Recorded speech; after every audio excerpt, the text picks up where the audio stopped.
This is a presentation of the 10th chapter of Awake Bride. We will cover this overview in this second part. Daniel 12, 1-12. And at that time shall Michael stand up, the great prince which stands for the children of your people, and there shall be a time of trouble such as never was since there was a nation, even to that same time. And at that time your people shall be delivered, every one that shall be found written in the book. And many of them that sleep in the dust of the earth shall awake, some to everlasting life, and some to shame and everlasting contempt.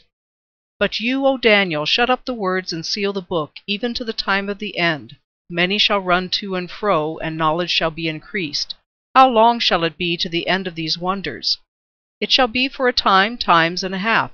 And when he shall have accomplished to scatter the power of the holy people, all these things shall be finished.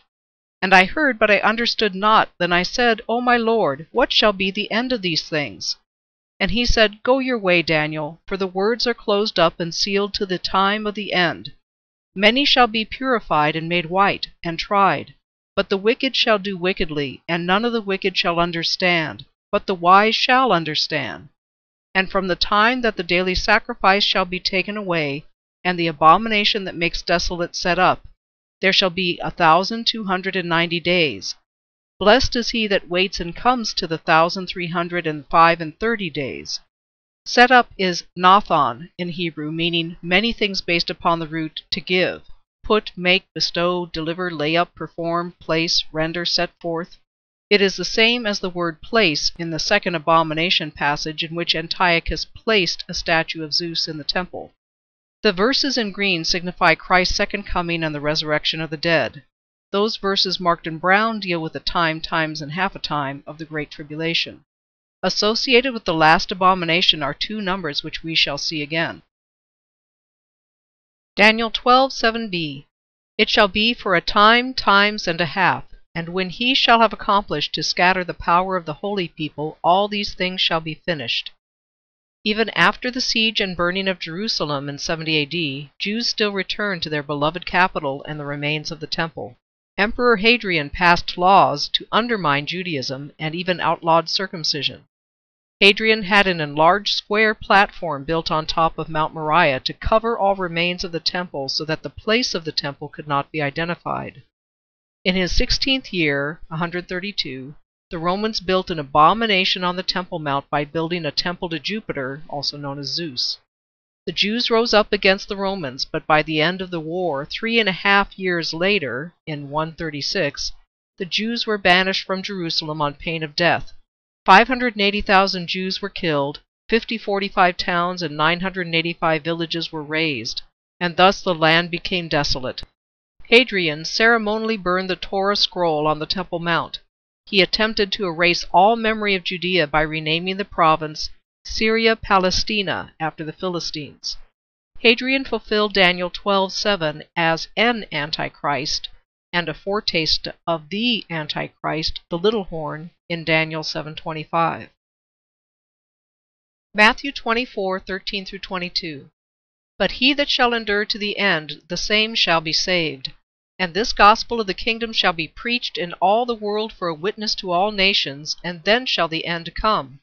When you therefore shall see the abomination of desolation spoken of by Daniel the prophet stand in the holy place, whoever reads, let him understand. Then let them which be in Judea flee into the mountains. But pray you that your flight be not in the winter, neither on the Sabbath day. For then shall be great tribulation, such as was not since the beginning of the world to this time, no, nor ever shall be. And except those days should be shortened, there should be no flesh saved, but for the elect's sake those days shall be shortened. The normal period of punishment is 7 years, but it will be shortened to 3.5. Here Jesus prophesies about an abomination of desolation spoken of by Daniel, which stands in the holy place. Stands is histemi in Greek, meaning abide, continue, covenant, establish, hold up, lay, stand forth, and set up. The Greek word meaning to place, titheme, was not used. So we are looking for something set up in the holy place to fulfill this prophecy. When the Holy of Holies of the temple is referred to in Hebrews 9, it's called Hagion. When the Temple Mount is referred to as the holy place in Acts, it's called Hagios Topos. It is this phrase used by Jesus here. Another temple does not need to be built for this abomination of desolation spoken by Daniel to occur on the Temple Mount. Nor is there a fixed date for it, as Jesus commanded them to pray about the date of its occurrence. 2 Thessalonians 2:1-4. Now we beseech you, brothers, by the coming of our Lord Jesus Christ, and by our gathering together to him, that you be not soon shaken in mind or be troubled, neither by spirit, nor by word, nor by letter as from us, as that the day of Christ is at hand. Let no man deceive you by any means, for that day shall not come, except there come a falling away first, and that man of sin be revealed, the son of perdition, who opposes and exalts himself above all that is called God, or that is worshipped, so that he, as God, sits in the temple of God, showing himself that he is God. Falling away is apostasia, or great apostasy.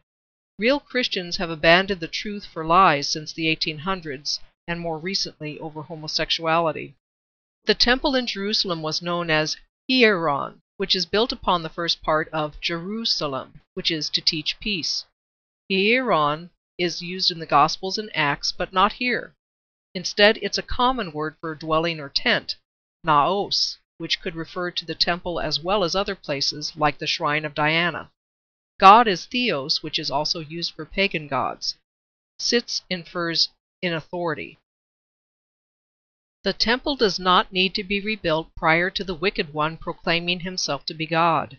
This son of perdition will declare himself God in Jerusalem, the city where the Creator God has placed his name forever. This Al-aqsa Masjid mosque complex covers the Jewish Temple Mount, and the Muslims have control over all aspects of it.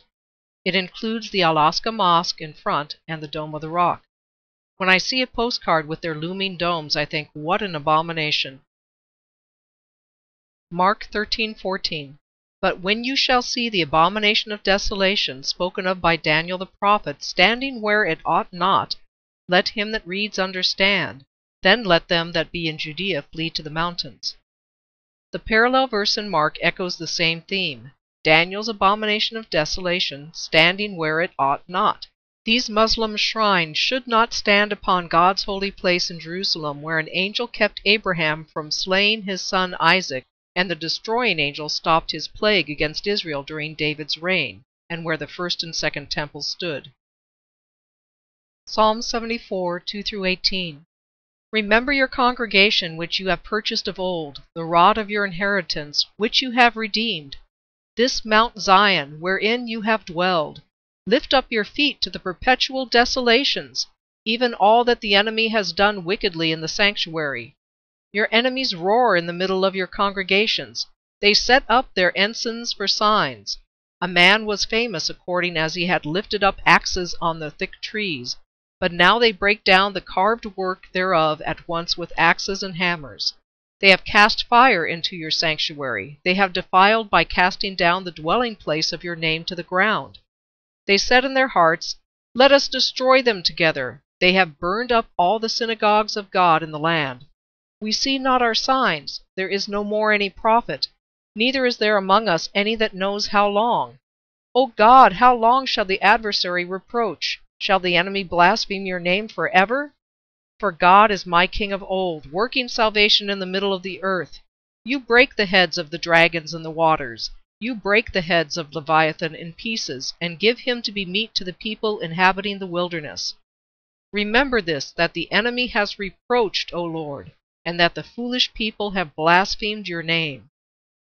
Ensigns and signs is oath, meaning a signal as a flag, beacon, monument, omen, prodigy, mark, miracle, or token.